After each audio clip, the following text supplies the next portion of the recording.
Start with the simplest. Place your hand on your chest right now and feel your heart beating. That rhythm you feel, that rhythmic pressure against your palm, is that you, or is it something that belongs to you? The difference between these two formulations seems small, but is huge. If the beating heart is you, then you are a physical process, a sequence of muscular contractions regulated by electrical impulses in specialized tissue. If the beating heart belongs to you, then there is a separate you who owns the heart, who uses it, who can in some ways distinguish yourself from it. And if there is this separate you, what is it? Where is it? What is it made of? This seemingly simple question about the heart applies to every inch of your body and every process that takes place within it. Is the blood that circulates you, or does it belong to you? Are the neurons that fire when you think you, or are they the instruments through which you think? The prefrontal cortex that plans, the limbic system that feels, the amygdala that fears, are they you, or are they structures that you use, or are they structures that use you? And when these structures change, when a stroke alters someone's personality dramatically, when a tumor in the frontal lobe transforms a gentle human being into someone aggressive and impulsive, when chemicals profoundly alter how someone perceives the world and themselves, what exactly has changed? The person? What instrument does the person use? Or does the distinction between person and instrument reveal itself in these extreme moments as an illusion that neurological health kept intact? Are you your body or your mind is one of the oldest questions in philosophy. But what is rarely said about it is that it is not just an intellectual question to be resolved in academic discussions. It's a question that has practical answers with real consequences for how you live, how medicine works, how the law distributes responsibility, how you understand suffering, how you face death. The answers your culture has given to this question are encoded in every institution you inhabit, in every practice you follow, in every way of seeing yourself that you have inherited. And to examine that question is to examine the foundations of it all. The most influential tradition in Western thought on this topic is as old as written philosophy.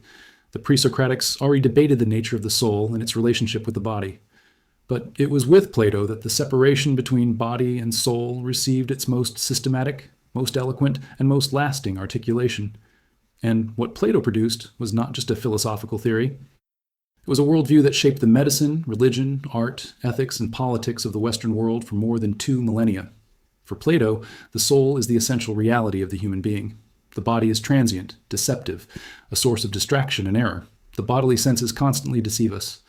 Bodily passions drag us away from reason. The body ages, gets sick, and dies. The soul, on the contrary, is capable of contemplating the eternal and immutable forms that constitute true reality.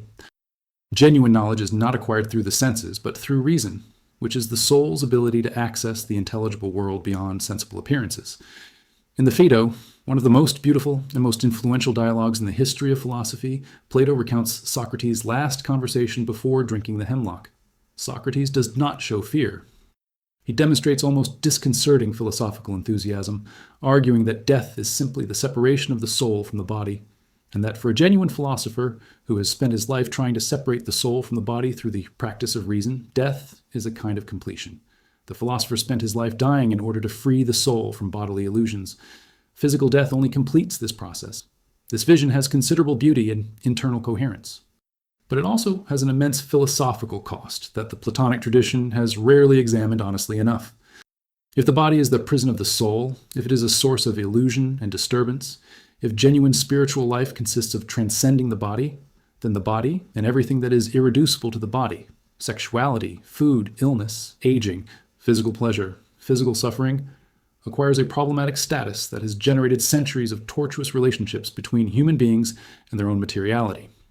Extreme asceticism, the mortification of the flesh as a spiritual practice, the disregard for physical pleasure as a sign of spiritual weakness, the suspicion of emotions as irrational disturbances, the idea that the true self is somewhere beyond or above the body you inhabit, all have deep roots in the Platonic and Neoplatonic tradition that suffused medieval Christian thought, and that remains operative in forms not always recognized in contemporary thought.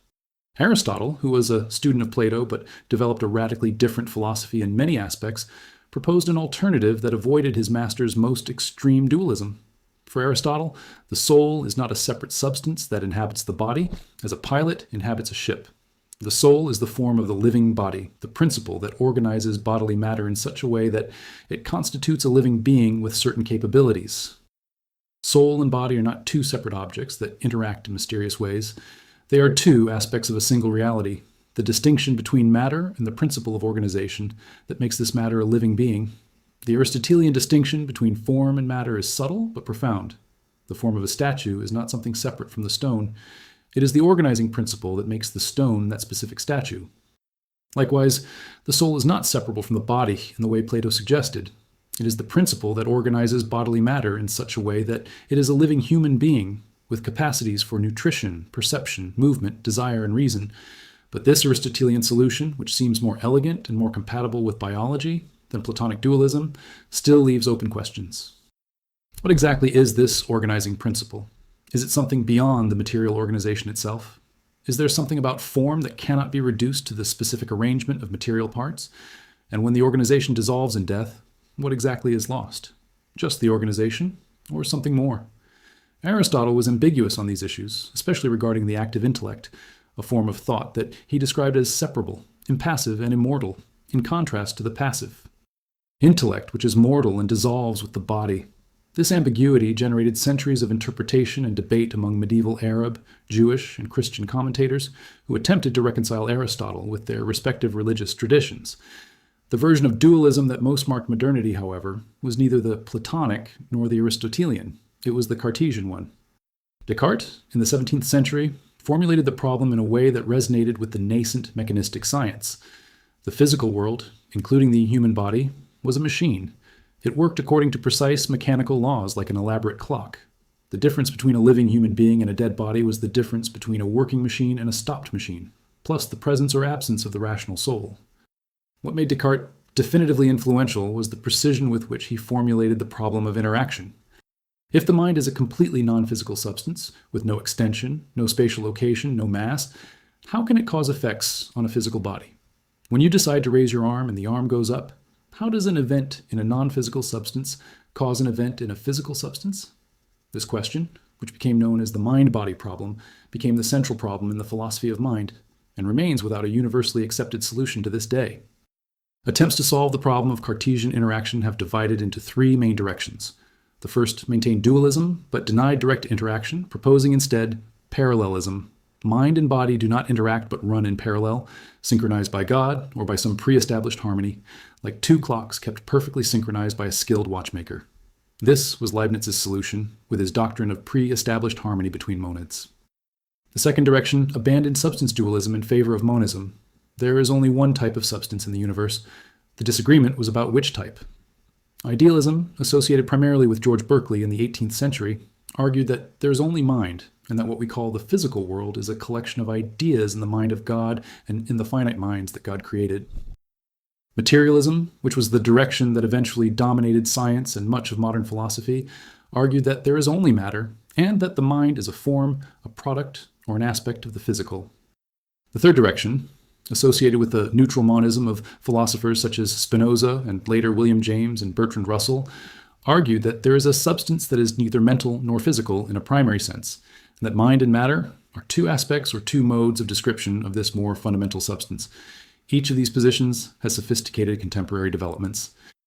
Materialism evolved into physicalism, with versions ranging from the more austere reductionism, which says that mental states are identical to brain states, to functionalism, which says that mental states are defined by their functional roles and can be realized on different physical substrates, to non-reductive physicalism, which says that the mental supervenes on the physical without being reducible to it. Functionalism deserves special attention because it is by far the most influential position in contemporary philosophy of mind and cognitive science. The central idea is that what makes a mental state what it is not its physical composition, but its causal role, its relationships with sensory inputs, behavioral outputs, and other mental states. Pain is not identical to any specific physical configuration. It is the state that is caused by tissue damage, that causes avoidance behaviors and expressions of distress that interacts with beliefs and desires in characteristic ways. Any physical system that realizes these causal relationships is in pain, regardless of whether it is made of carbon neurons or silicon circuits. Functionalism has the virtue of making consciousness potentially realizable on multiple substrates, opening up the possibility of genuine artificial intelligence in different types of minds. But it faces an objection that John Searle memorably formulated with the Chinese room argument. Imagine a native English speaker locked in a room with a rule manual for manipulating Chinese symbols. Chinese messages enter through the slot, It manipulates the symbols according to the rules and sends responses in Chinese, which appear to outside observers to be a competent native speaker. But the man inside the room doesn't understand a single word of Chinese. He manipulates formal symbols without understanding their meaning. Searle's argument is that this shows that syntax, the formal manipulation of symbols according to rules, is not sufficient to produce semantics, the genuine understanding of meaning. And if functionalism defines mental states purely in terms of functional relations between inputs and outputs, it is only describing syntax, not semantics. A system could satisfy all the functional criteria for having a mind without genuinely understanding anything.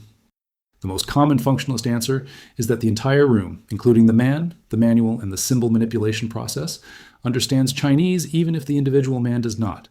But Searle countered by imagining that the man memorizes all the rules and executes the process internally without the manual. Still, he clearly doesn't understand Chinese. The question remains open and is considered by many philosophers to be the central problem of the philosophy of mind. But there is a perspective on the relationship between body and mind that rarely receives the attention it deserves, and that has roots in both continental phenomenology and contemporary biology. It is the perspective that the division between body and mind, between the physical and the mental, is itself an abstraction that falsifies the reality of lived experience before any theory. Maurice Merleau-Ponty, the French philosopher whose most important work was published in 1945, argued that the body is not one object among other objects in the world. It is the subject of perception, the means by which the world opens up to you. You don't perceive the world with your body as with an instrument. You perceive the world as being a body, inhabiting the world from within, with a perspective that is constitutively corporeal.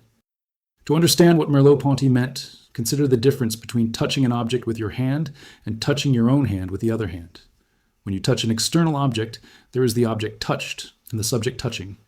When you touch your own hand, there is a peculiar reversibility. The hand that touches is also touched. The subject and the object coincide in a way that does not happen with any external object. Merleau-Ponty saw this reversibility of the flesh, the fact that the sentient body and the felt body are the same, a key to understanding what embodied experience is. Merleau-Ponty's body is neither the Cartesian machine nor the object of anatomy. It is the body as experienced from within, with its habits, its abilities, its spatial orientations, its motor intentionality. When an experienced pianist plays a memorized piece, he does not deliberately think about every movement of every finger. Your body knows how to play. This bodily knowledge is not propositional knowledge represented in the mind. It is a form of intelligence that is in the body and cannot be completely captured by any third-person description. Merleau-Ponty's phenomenology of the lived body found unexpected confirmation in decades of research in neuroscience and cognitive psychology. The discovery of mirror neurons, which fired in observed monkeys not only when they performed actions, but when they observed others performing the same actions, suggested that understanding others' actions is constitutively motor, not just perceptual. You understand what the other person is doing because your motor system simulates the action, not just because it visually represents the event. Research on embodiment in cognitive science has repeatedly shown that cognitive processes that seemed purely mental are influenced by this of the body in ways that the Cartesian model does not predict. Holding a hot cup increases the perception that another person has a warm personality. Expressing facial smiles, even involuntarily, influences the emotional state. Adopting confident body postures increases your willingness to take risks. The state of the body is not just the background of thought. It is constitutive of thinking in ways that science continues to document. Damasio showed, with the famous case of Phineas Gage, and with subsequent studies of patients with specific lesions in the ventromedial prefrontal cortex, that practical reason, the ability to make good decisions in everyday life, depends on emotional signals that are bodily responses to situations. Patients with these lesions maintain their abstract logical reasoning capabilities intact, but are profoundly unable to make sensible practical decisions because they have lost access to the somatic markers that guide deliberation. What all this convergence of phenomenology and neuroscience suggests is not that Cartesian dualism was simply wrong and physicalism is simply right.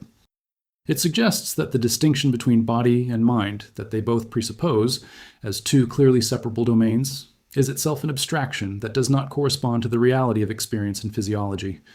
What exists is a living organism that thinks with its entire body, that feels with its entire body, that perceives the world through an active embodied engagement that cannot adequately be described as either purely mental or purely physical. And so we come to the question we started with, now with more tools to understand what it presupposes and where those presuppositions fail. Are you your body or your mind? The question assumes that these are two distinct things you need to choose between. But what contemporary phenomenology and neuroscience suggest is that you are an embodied living being whose existence is always both bodily and mental, without it being possible to draw a precise line between where the physical ends and the mental begins. You are the experience of feeling your heart beat and understanding what the beat means. You are the bodily habit that knows how to walk without thinking, and the thought that plans where to go. You are the emotion that is both a state of the body and a way of understanding the situation. You are the memory that is stored in neural patterns and that, when remembered, reconstitutes something that was experienced bodily. You are all of this at once, not the sum of two distinct parts, but a unit that our categories separate only for analytical convenience. The question does not have an answer that chooses one side. There is an answer that questions the separation. And questioning separation, seeing how much it is a cultural and philosophical inheritance rather than immediate evidence, is perhaps the beginning of a more honest relationship with what you really are, which is something too complex, too integrated, and too alive to fit entirely into any of the categories that philosophy has constructed to describe it.